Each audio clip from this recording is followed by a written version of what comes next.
Assalamualaikum. Waalaikumsalam warahmatullahi wabarakatuh. Ya Mas. Salaman. Assalamualaikum warahmatullahi wabarakatuh. Waalaikumsalam warahmatullahi wabarakatuh. Jurusan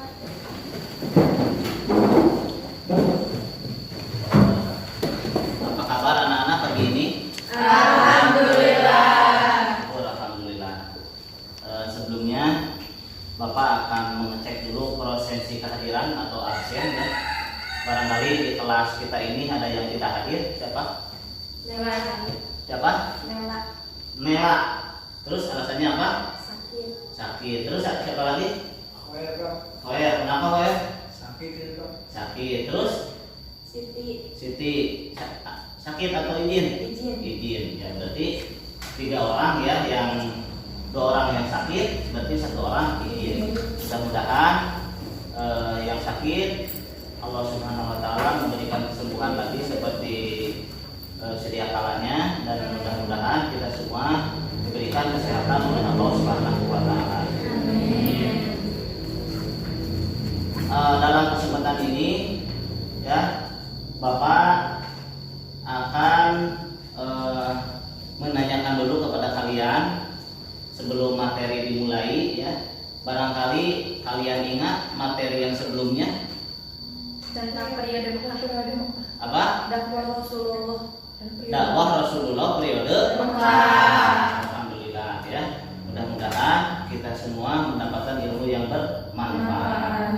Nah, supaya kalian tidak ngantuk ya, mari kita ice breaking dulu dengan tepuk P5 ya. Silakan tangannya di sini. Yo. Sama Bapak dipandu ya. Tepuk P5. Proyek penguatan profil pelajar Pancasila. Ya. Nah, dalam kesempatan ini Bapak akan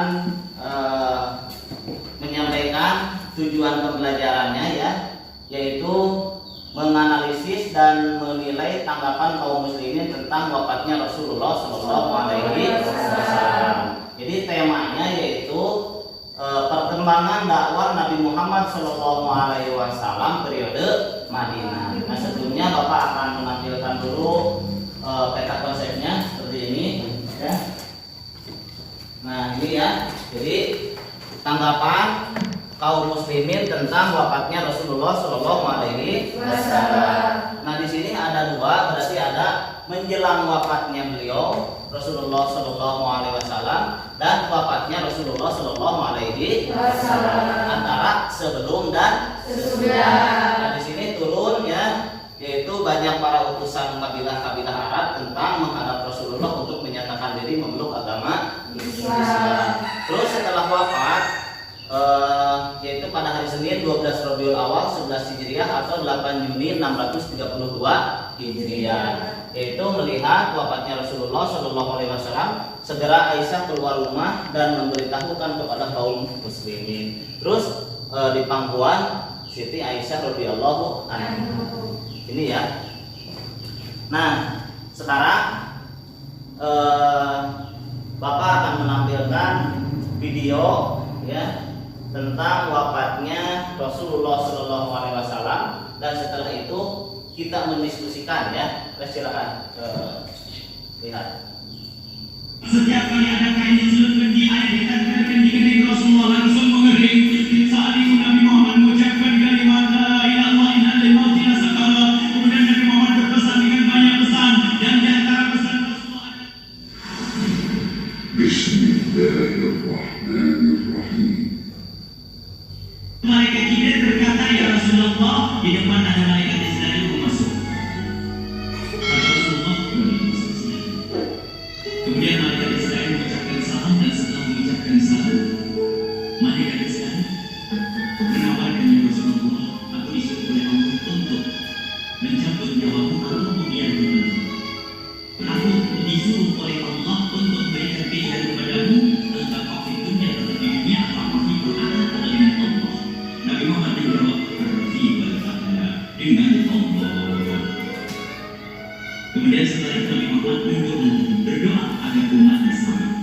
Setelah ada jaminan umatnya selamat, malaikat Israel sudahlah cabut nyawa kalau memang sudah mati. Mulailah Nabi Muhammad dicabut nyawa beliau oleh malaikat Israel, dan di saat Nabi Muhammad mulai dicabut nyawa beliau oleh malaikat Israel, Nabi Muhammad mengatakan, mahada apa ini wahai Israel? Malaikat Israel kemudian menjawab, ya Rasulullah, itu adalah sakaratul maut, itu adalah sakitnya di dalam kematian. Kemudian Nabi Muhammad mengangkat tangannya sambil berucap, la ilaha illallah, inna lil mauti la sakarat. Tidak ada Tuhan selain Allah. Sungguh di dalam kematian ada sakitnya, sakit kematian yaitu sakaratul maut. Kemudian Nabi Muhammad memohon, ya Allah, Allahumma khafif alayya sakaratul maut. Ya Allah, ringankan sakaratul maut ini, ya Allah. Dijawab oleh malaikat Israel, ya Rasulullah, itu sudah aku ringankan 70 kali. Nabi Muhammad berdoa, ya Allah, malaikat Israel, sudah kau ringankan 70 kali keringanan. Ya Rasulullah, sungguh aku tidak pernah mencabut seorang hamba lebih lembut dari cara mencabut nyawamu. Ini sudah aku ringankan 70 kali. Setelah itu justru Nabi Muhammad menangis, Israel, 70 kali rasanya masih sakit. Iya ya Rasulullah, memang itu sakaratul maut. Lalu bagaimana engkau mencabut umatku, wahai Israel? Yang ingat siapa? Umat. Kalau engkau mencabutku dengan ringan seperti ini masih sakit, bagaimana engkau mencabut umatku, ya Israel? Dijawab oleh malaikat Israel, umatmu manusia biasa yang cukup. Ya Rasulullah, begitu saja. Nabi Muhammad menangis. Tiba-tiba Nabi Muhammad mengangkat tangan dan memohon kepada Allah, Allah, inna lil mauti la sakarat, la ilaha illallah, inna lil mauti la sakarat. Sungguh di dalam kematian ada sakaratul maut. Allahumma khaffif ala ummati sakaratul maut. Ya Allah, ringankan dari umatku sakaratul maut. Wa taqil alayya, dan bebankan kepadaku. Sampai tidak sadar doanya Nabi Muhammad seperti itu. Taqil alayya itu doa cinta. Seorang ibu yang pernah punya anak itu lihat kalau doa Rasulullah ini masih dilakukan. Bagaimana Rasulullah bisa berkata begitu? Itu bahasa cinta yang tidak bisa diterjemahkan dengan akal, oleh akal. Seorang ibu kadang-kadang, ibu yang di belakang, ibu mau dikasih sakit oleh Allah? Mau? Ibu mau dikasih sakit? Jawabnya tidak mau. Tapi suatu ketika seorang ibu melihat anaknya sakit, ngomong, sudahlah nak, jangan kamu yang sakit, biar ibu yang sakit. Kenapa ngomong begitu? Itu bahasa cinta. Tidak rela kalau anak ini sakit, biar aku saja yang sakit. Itu yang dirasakan Rasulullah. Sakaratul maut begitu sakitnya, membayangkan betapa sakitnya umat Nabi Muhammad di saat dicabut nyawa beliau.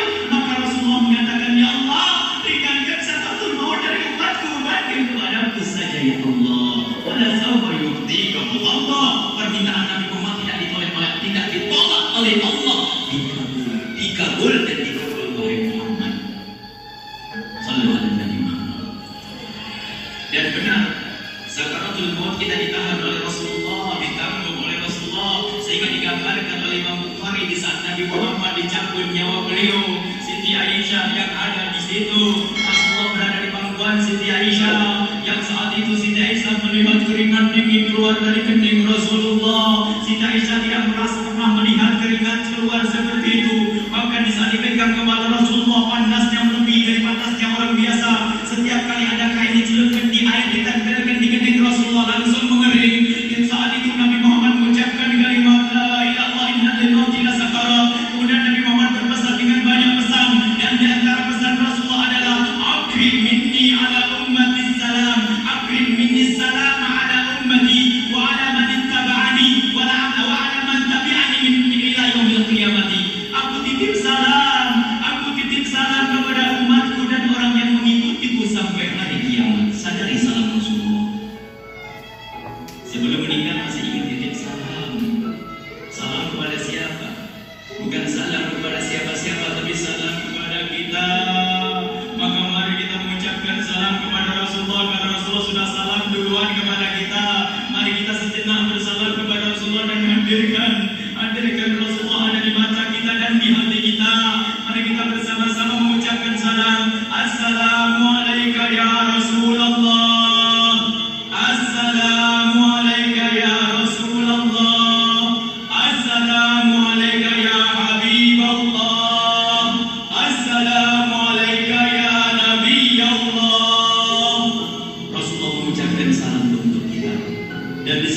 Rasulullah keringat dingin keluar, maka oleh Siti Aisyah diusap. Oleh Siti Aisyah diusap, bayangkan saat itu Nabi Muhammad di pangkuan Siti Aisyah dan diusap oleh Siti Aisyah. Siti Aisyah berkata, keringat Rasulullah mengucur deras hingga aku usap, dan aku usap dengan tangannya Rasulullah. Diusap dengan tangannya Rasulullah. Siti Aisyah memegang tangan Rasulullah sendiri yang digunakan untuk mengusap keringat Rasulullah. Sahabat bertanya, Aisyah, kenapa harus dengan tangan Rasulullah tidak dengan tanganmu? Dia jawab Siti Aisyah, karena tangan Rasulullah lebih lembut dari tanganku. Sallu ala Nabi Muhammad. Masih sempat nyanjung itu sahabat Nabi. Dalam keadaan begitu masih menyadari kelembutan tangan Rasulullah, jasad Rasulullah, kemuliaan Rasulullah sallallahu alaihi wasallam. Dan aku lebih menginginkan bahwasanya yang menyentuh jidat Nabi Muhammad adalah tangan yang paling mulia di dunia dan di akhirat. Siti Aisyah tak berani menyentuhkan. Pengennya yang disentuhkan di kening Rasulullah adalah tangannya Rasulullah sallallahu alaihi wasallam. Kemudian setelah itu Nabi Muhammad merasakan sakit yang sangat untuk kita. Kemudian Nabi Muhammad mengangkat tangan tinggi-tinggi mengucapkan la ilaha illallah innal mautil sakarat. Tiba-tiba tangan itu semakin turun dan ditangkap oleh Siti Aisyah. Dan di saat tangan itu jatuh di tangan Siti Aisyah, kemudian tiba-tiba paha Siti Aisyah merasakan berat kepala suci Rasulullah. Dan saat itu Siti Aisyah sadar bahwasanya Rasulullah sudah kembali kepada Allah Subhanahu wa taala. Sallu ala Nabi. Siti Aisyah bingung saat melihat seperti itu. Kita pelan-pelan baca Rasulullah sambil menangis lalu berkata, Rasulullah sudah meninggal. Para sahabat Nabi pada bingung. Sayyidina Ali tiba-tiba terduduk, gak bisa berdiri. Sayyidina Uthman gak bisa ngomong. Ada orang Sayyidina Zaid berkata, aku baru melihat Rasulullah. Setelah ini aku tidak mau melihat lagi selain Rasulullah. Ya Allah, butakan mataku. Aku tidak ingin aku kotori mataku dengan selain Rasulullah. Dan dibutakan oleh Allah. Bermacam-macam kejadian seperti itu. Madinah heboh luar biasa dengan meninggalnya Rasulullah sallallahu alaihi wasallam. Dan sungguh meninggalnya Nabi Muhammad adalah menghidupkan hati yang mati kalau orang paham. Tiba-tiba Sayyidina Abu Bakar datang. Setelah Sayyidina Umar mengatakan, siapa yang mengatakan Muhammad meninggal akan aku penggal lehernya. Jangan seperti orang-orang Nabi Muhammad sekarang lagi pergi seperti waktu Musa pergi kepada Tuhannya, kepada Allah, dan dia akan kembali kepada kita. Muhammad sudah meninggal. Ini adalah karena kecintaan Sayyidina Umar bin Khattab tidak ingin Nabi Muhammad pergi. Tiba-tiba datang Sayyidina Abu Bakar As-Siddiq lalu masuk ke kamarnya Rasulullah, kemudian mengecup kening Rasulullah, dan Sayyidina Abu Bakar berkata, ya Rasulullah, tibta hayyan wa mayyita. Ya Rasulullah, engkau tetap harum dalam keadaan hidup dan harum setelah meninggal dunia. Sallu ala Nabi Muhammad. Hingga sampai setelah hari besoknya meninggal Rasulullah pada sore Selasa malam Rabu dikubur Rasulullah SAW. Setelah dikubur, Sayyidah Fatimah bertanya kepada Sayyidina Abdullah bin Abbas, Sayyidina Anas, wahai Anas, hai Anas, sambil menangis Sayyidah Fatimah di sana, hai Anas, bagaimana engkau tega? Atabat abdu sebelum tahtu rasa Rasulullah. Apakah engkau rela menaburkan debu di atas kepala Rasulullah? Sayyidina Anas menangis kaget, ya saya wahai bintang Rasulullah, kalau kami tidak dilupakan oleh Allah, niscaya tidak ada yang bisa mengubur Rasulullah.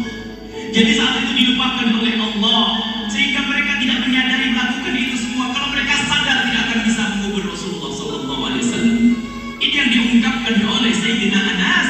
Kalau seandainya kami tidak dilupakan oleh Allah, niscaya kami tidak akan mampu mengubur Rasulullah sallallahu alaihi wasallam. Kami yang hadir di sini, ya Allah, ingin senantiasa hadir di hati kami kekasihmu Nabi Muhammad. Maka kami mohon, ya Allah, jadikan kekasihmu Nabi Muhammad yang akan, ya Allah, yang akan mendampingi kami kelak saat kau cabut nyawa kami, seperti yang kau kabarkan, yang kau wahyukan kepada kekasihmu Nabi Muhammad. Wa abshiru bil jannati, semua hamba yang beriman akan menyaksikan surga, yang di saat dicabut nyawa mereka, dan surga, di tempat surga itu yang paling mulia adalah Nabi Muhammad. Maka kami mohon, ya Allah, saat kau cabut nyawa kami, ya Allah, hadirkan Nabi Muhammad di hati kami. Dan kami mohon, ya Allah, saat di alam barzah nanti, ya Allah, saat yang sangat mengerikan itu, ya Allah, kami mohon hadirkan kekasihmu Nabi Muhammad, sehingga kami tidak takut dan gentar lagi dengan malaikat mungkar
Shallallahu Alaihi Wasallam. Nah, untuk mempersiapkan Bapak kasih waktu 5 menit ya. Silahkan persiapan. Langsung nanti boleh semua atau perwakilan untuk menyampaikan hasil analisis kalian. Silahkan.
Nah, sudah ya.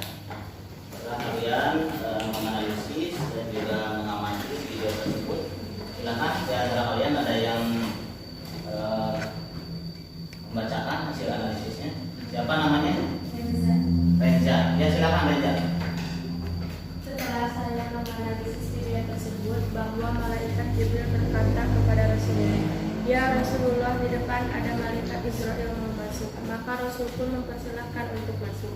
Kemudian malaikat Israel mengucapkan salam, dan setelah mengucapkan salam lalu malaikat Israel menawarkan, "Ya Rasulullah, aku disuruh oleh Allah untuk mencabut nyawamu atau membiarkannya tetap di dunia atau dengan Allah." Maka Rasul pun menjawab dengan Allah. Kemudian beliau berdoa agar umatnya selamat. Setelah ada jaminan, maka Rasul pun mempersilahkan kepada Israel untuk mencabut nyawanya. Mengapa demikian? Karena beliau sangat mencintai umatnya. Ya, tepuk tangan. Terus ada lagi yang menganalisis? Oh iya, silakan. Setelah saya mengamati video tersebut, ketika beliau dicabut nyawanya oleh malaikat Israel, maka beliau pun bertanya, "Apa ini Israel?" Lalu malaikat Israel menjawab, "Ya Rasulullah, itu adalah sakaratul maut." Karena saking sakitnya ketika beliau lagi sakaratul maut, lalu Rasul pun meminta untuk diringankan sakitnya itu. Lalu Israel menjawab, "Ya Rasulullah, sudah aku ringankan sakitmu itu 70 kali. Lalu Rasul pun menoleh, "Apa Israel? Sudah kau ringankan?" "Iya benar ya Rasulullah." Begitu melihat Rasulullah Shallallahu Alaihi Wasallam wafat, kaum muslimin menjadi bingung apa yang harus diperbuat. Pikiran mereka tidak sanggup menghadapi kenyataan itu. Para sahabat tidak membayangkan bahwa Rasulullah Shallallahu Alaihi Wasallam benar-benar sudah wafat, sehingga Umar bin Khattab mengatakan akan membunuh siapa yang mengatakan Rasulullah Shallallahu Alaihi Wasallam telah wafat. Setelah Abu Bakar mengetahui bahwa Rasulullah Shallallahu Alaihi Wasallam benar-benar telah wafat, kemudian berpidato di hadapan kaum muslimin memberitahukan kematian Rasulullah Shallallahu Alaihi Wasallam dan membacakan surat Ali Imran ayat 144 yang artinya, Muhammad itu tidak lain hanyalah seorang Rasul. Sungguh telah berlalu sebelumnya beberapa orang Rasul. Apakah jika dia wafat atau dibunuh, kamu berbalik ke belakang atau murtad? Barang siapa yang berbalik ke belakang, maka ia tidak dapat mendatangkan madarat kepada Allah sedikit pun. Dan Allah akan memberi balasan kepada orang-orang yang bersyukur. Quran Surat Ali Imran ayat 144. Coba kita bayangkan, beliau Rasulullah SAW pun kekasih Allah ketika sakaratul maut merasakan sakitnya. Apalagi kita sebagai manusia biasa. Maka persiapkanlah kita semua dan perbanyaklah ibadah kepada Allah Subhanahu Wa Taala. Ya, terima kasih. Nah, setelah kalian menganalisis ya, Bapak akan membagikan LKPD ya yang sudah Bapak share di grup WA kelas kalian. Ya, untuk mengerjakannya silakan kalian buka ya. Dan saya dan Bapak memberikan waktu 10 menit ya untuk mengerjakan mengerjakan LKPD tersebut, nanti akan Bapak bacakan paling 3 orang saja ya. Silakan.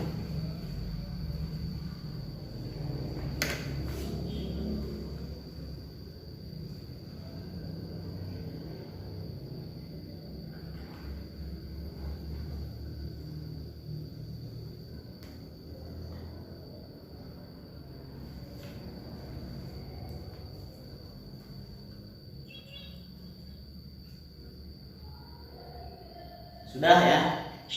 Nah, mari kita buka ya LKPD-nya di PA ya. Dan Bapak dan alhamdulillah ini semua sudah mengerjakan. Gak apa-apa kalau Bapak membacakan 1 orang atau 3 orang atau 2 orang, Bapak ya. Ya ini untuk motivasi kalian ya. Nah ini alhamdulillah. Untuk nilai yang melebihi KKM yaitu yang pertama Maulin, tepuk tangan Maulin.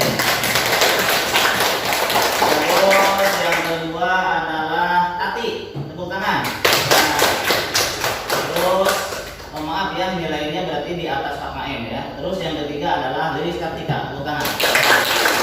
Nah, untuk semuanya mudah-mudahan jadi motivasi untuk semangat belajar kalian, gitu ya. Nah barangkali sebelum Bapak menyimpulkan materi yang barusan Bapak sampaikan termasuk video yang Bapak tayangkan, barangkali ada yang mau ditanyakan, silakan. Saya Pak. Ya, Izin silakan. bertanya. Setelah Rasul wafat, siapakah pengganti beliau dan berapa lama jaraknya? Oh, ada yang mau jawab? Oh iya, silakan. Sayyidina Abu Bakar, dan sebelum jenazah beliau dimakamkan maka terlebih dahulu diselenggarakan pemilihan khalifah pengganti Rasulullah. Ya, tepuk tangan. Terus yang kedua, apa lagi? Saya Pak. Ya. Siapa pada waktu itu yang mengangkat nabi palsu? Ya, siapakah dan pada waktu itu yang langsung mengangkat nabi palsu? Silakan. Tulaihah bin Khalid, Sa'jah Tamimiyah, Musailamah Al-Kadzab. Nah, terima kasih. Terima kasih ya semuanya. Jadi tanggapan kaum muslimin pada waktu itu sepeninggal atau ketika wafatnya Rasulullah Shallallahu Alaihi Wasallam. Jadi yang mereka alami waktu itu ya, jadi merasa bingung dan cemas. Jadi merasa tidak percaya bahwa kekasihnya itu yaitu Rasulullah Shallallahu Alaihi Wasallam telah wafat. Dan saking cintanya pada waktu itu Sayyidina Umar, ya Umar. Jadi mereka mengatakan barang siapa yang menyebutkan bahwa Rasul telah meninggal maka akan kupenggal lehernya.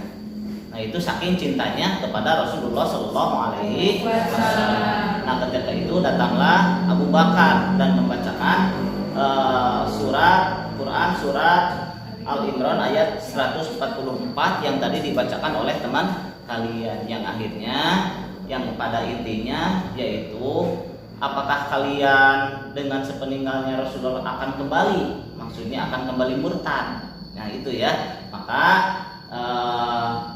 tidak ada atau tidak rugi bagi Allah Subhanahu wa taala apabila kalian tidak bersyukur kepada Allah. Nah, mungkin itulah ya maksud dari sepeninggalnya atau wafatnya Nabi Muhammad Shallallahu Alaihi Wasallam. Dan banyak pelajaran atau hikmah yang dapat kita petik ya dari wafatnya beliau, yaitu mengajarkan kepada kita semua yaitu ketulusan, ketabahan, keikhlasan dan ketakwaan kepada Allah Subhanahu wa taala dalam menghadapi kematian. Nah, barangkali itu ya untuk materi yang Bapak sampaikan, dan mudah-mudahan kalian semua tidak puas dengan apa yang Bapak sampaikan. Nah, mari kita berdoa ya. Mari kita berdoa dengan membacakan doa kafaratul majlis. Bismillahirrahmanirrahim. Subhanakallahumma wa bihamdika asyhadu an la ilaha illa anta astaghfiruka wa atubu ilaik. Sekian dan terima kasih. Wassalamualaikum warahmatullahi wabarakatuh. Waalaikumsalam warahmatullahi wabarakatuh.